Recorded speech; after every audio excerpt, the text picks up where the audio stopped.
Chief minister साहिबा का जो कंपटीशन है वो गुजरात से नहीं है, ये तो उन्होंने डे वन कह दिया था कि मेरा किसी से कंपटीशन नहीं है, उनका अगर कंपटीशन किसी से है या उनके पास अगर किसी की लेगेसी है जो फॉलो वो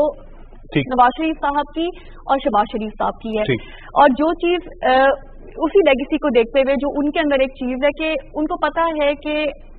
ऑफिस में जो ब्रीफिंग्स दी जाती हैं वो कुछ और होती हैं और जमीनी हक़ाइक़ कुछ और होते हैं, और जब तक आप खुद फील्ड में जाकर नहीं देखते आपको अंदाजा नहीं होता इस बात का कि असल में अवाम के मसाइल हैं क्या। इसी तरह जब वो अस्पतालों में गई और उन्होंने देखा कि अवाम जो है वो छोटी छोटी बीमारियों के लिए जो है वो बहुत लंबा लंबा सफर करके अस्पतालों में आते हैं और फिर कई कई दिन वहाँ रहते हैं, वेट करते हैं क्योंकि उनके पास वापस जाने का और फिर दोबारा आके दिखाने का किराया नहीं होता।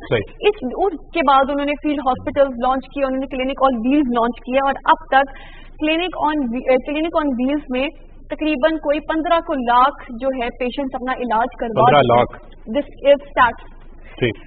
इसके अलावा फील्ड हॉस्पिटल्स में अभी तकरीबन पौने 2 लाख जो है वो पेशेंट्स अपना इलाज करा सकें। जैसे मैंने जिक्र किया कि उसमें लेडी प्रॉपर एक फील्ड हॉस्पिटल है, मिनी हॉस्पिटल होता है जो कि जाके पार्क हो जाता है, वहाँ पे डिफरेंट दही इलाकों के जो टेस्ट हो जाते हैं, वहाँ पे ब्लड टेस्ट, अल्ट्रासाउंड होते हैं, एक्सरेज होते हैं, हर मशीन वहाँ पे मौजूद है। इसके अलावा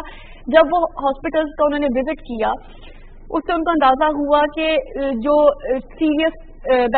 सीरियस बीमारियां हैं जैसे कैंसर है, हेपेटाइटिस है, हार्ट पेशेंट्स हैं, वो लाइनों में लगे होते हैं, हालांकि उनके अंदर हिम्मत नहीं होती है खड़े होने की